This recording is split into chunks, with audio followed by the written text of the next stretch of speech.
Hello, my name is Omar. I was a developer on the BOLO 8.0 team.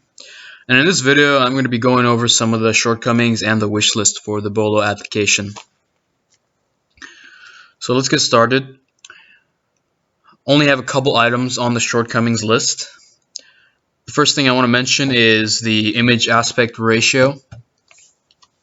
So right now I'm logged into the application. Into the front page, you can see all these BOLOs listed here. And if you'll notice, the images on the BOLOs are skewed and distorted. The aspect ratio is really off balance. Like if you take this Ferrari for instance.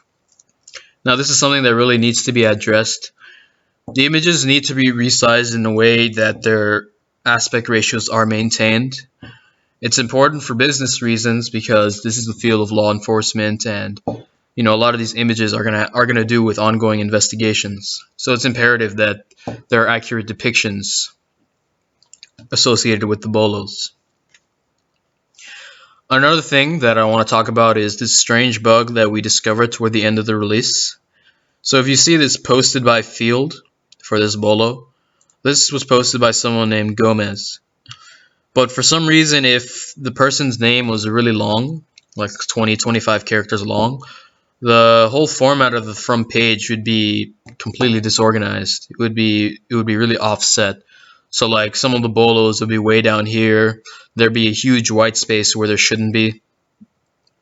It's not something that we dug too deep into, but it's something that you guys should test yourselves.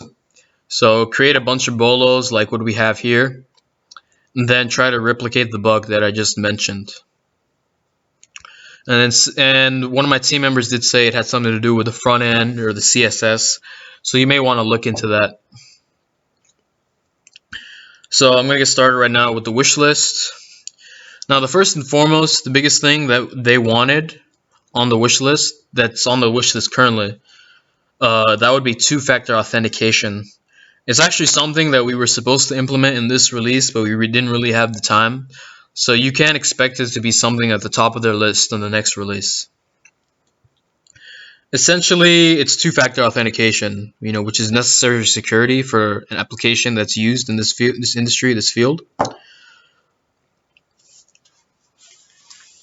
So it's hard for me to really demonstrate in a video, but the product owners will be able to give you a full demonstration. Basically, each officer or each user has a personalized card, and on that card is a randomized grid.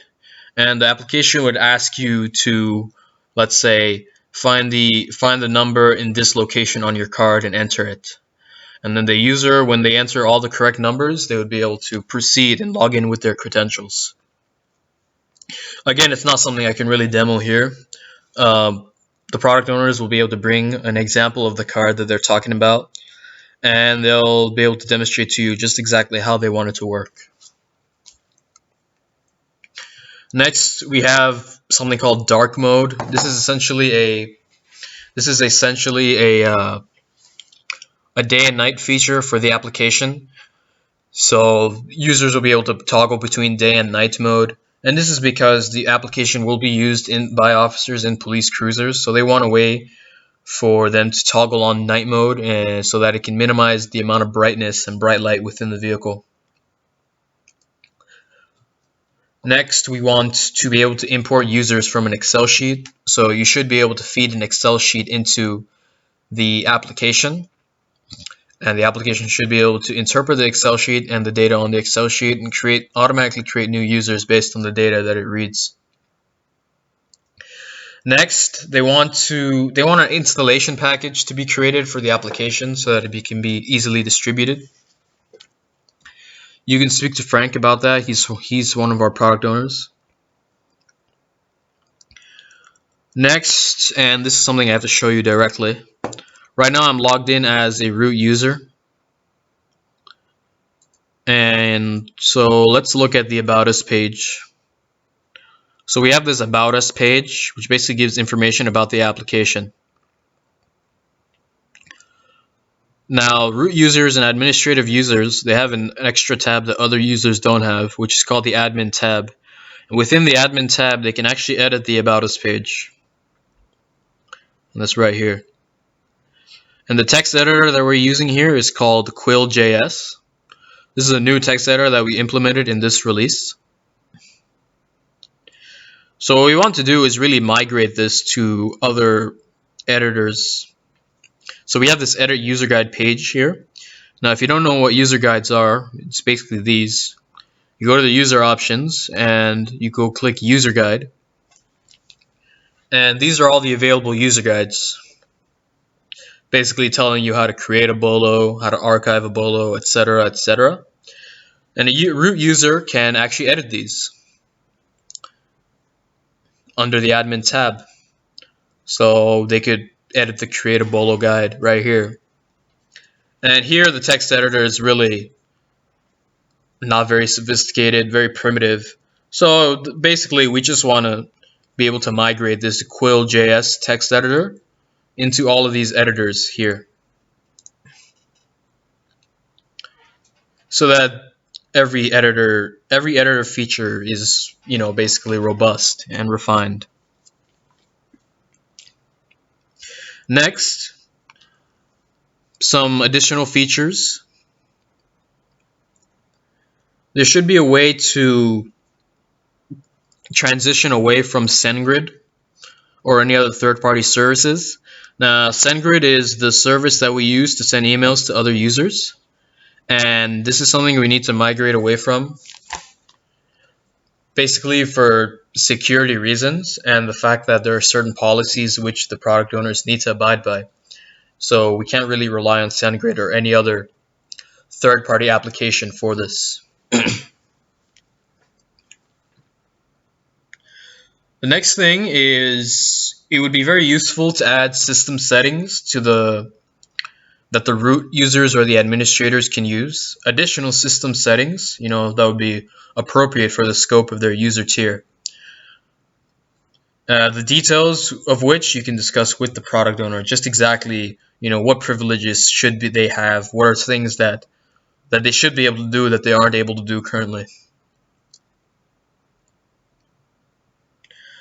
There's also a system-wide log that can be seen by root users, that should be seen. They should be able to have access to a system-wide log that would show them any users that were deleted or deactivated recently, and which user or which administrator was responsible for those deletions or deactivations. There are a couple features here also that need to be completed. First, we have data analysis.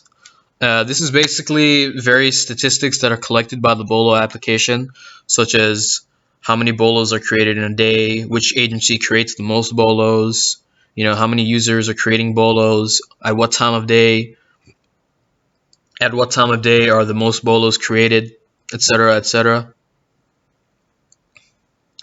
And next we have data subscribers. And what a data subscriber essentially is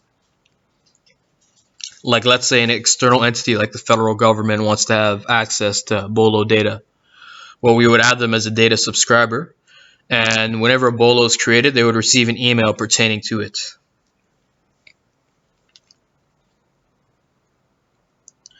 Next, lastly, this is the last item on the list.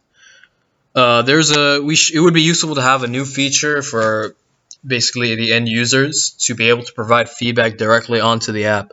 So be that implemented as a comments page, or even as really an integrated chat application where they can talk with like technical support, provide any comments, critiques, criticisms, any bugs that they've encountered.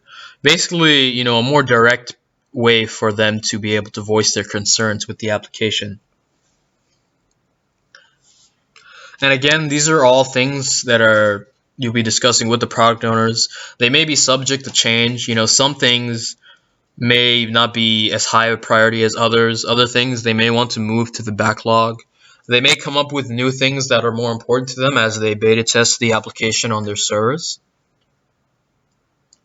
But for now, these are all the things that we have based on their feedback that would like to be implemented.